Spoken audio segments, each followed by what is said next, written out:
Assalamualaikum warahmatullahi wabarakatuh. Perkenalkan, nama saya Nadia Ainun Syafi'i dari jurusan Hukum Ekonomi Syariah semester 4, Institut Agama Islam Negeri Syekh Nur Jati Cirebon.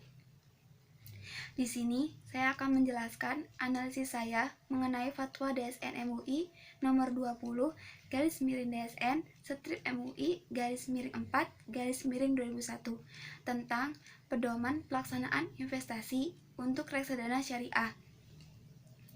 Fatwa ini hadir karena melihat kegiatan muamalah masyarakat yang kian hari kian maju. Salah satu kegiatan muamalah masyarakat masa kini adalah investasi. Dalam investasi, pasti kita akan mengenal adanya reksadana. Apa sih reksadana itu? Reksadana adalah wadah yang menghimpun dana atau modal masyarakat yang kemudian diinvestasikan dalam portofolio efek oleh manajer investasi. Fatwa ini ditetapkan karena melihat dalam reksadana konvensional masih banyak unsur-unsur yang tidak sesuai dengan syariat Islam, baik dari segi akad, pelaksanaan investasi, maupun bagi hasil. Oleh karena itu, DSN memandang perlunya ditetapkan fatwa ini untuk dijadikan pedoman oleh lembaga keuangan. Adapun landasan yang dijadikan dasar hukum fatwa ini adalah Quran Surat An-Nisa ayat 29 yang berbunyi A'udzubillahi minasyaitonirrajim Bismillahirrahmanirrahim Ya ayyuhalladzina amanu la ta'kulu amwalakum bainakum bil batil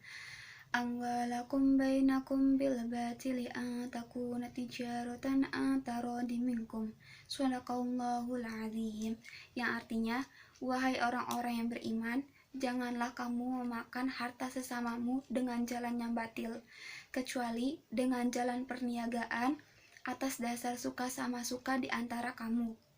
Selain Quran Surat An-Nisa ayat 29, ada juga hadis Rasulullah SAW yang diriwayatkan oleh Ibnu Majah, yang artinya tidak boleh membahayakan diri sendiri dan tidak boleh pula membahayakan orang lain.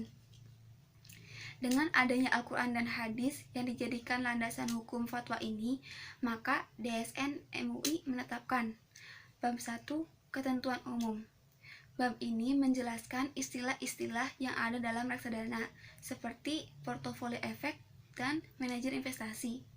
Portofolio efek adalah kumpulan efek yang dimiliki bersama oleh para pemodal dalam reksadana syariah. Kemudian adanya manajer investasi.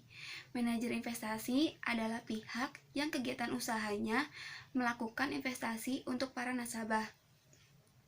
Bab 2. Mekanisme kegiatan reksadana syariah. Dalam bab ini dijelaskan bahwa sistem akad yang berlaku antara pemodal dengan manajer investasi adalah sistem akad wakalah dan sistem akad mudharabah. Bab 3.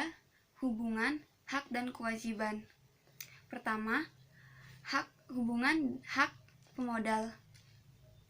Dijelaskan bahwa pemodal bertanggung jawab atas resiko yang berkaitan dengan reksadana syariah.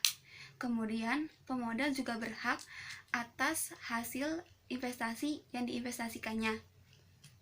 Kedua, hak dan kewajiban manajer investasi. Manajer investasi berkewajiban melakukan investasi untuk kepentingan nasabah sesuai dengan ketentuan prospektus. Ketiga, kewajiban bank kustodian.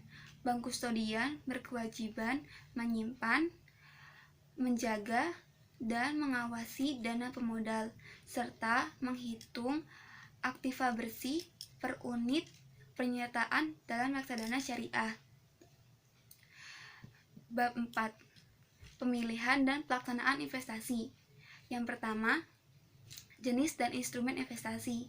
Investasi hanya akan dilakukan pada instrumen keuangan yang sesuai dengan syariat Islam. Kedua, jenis usaha emiten.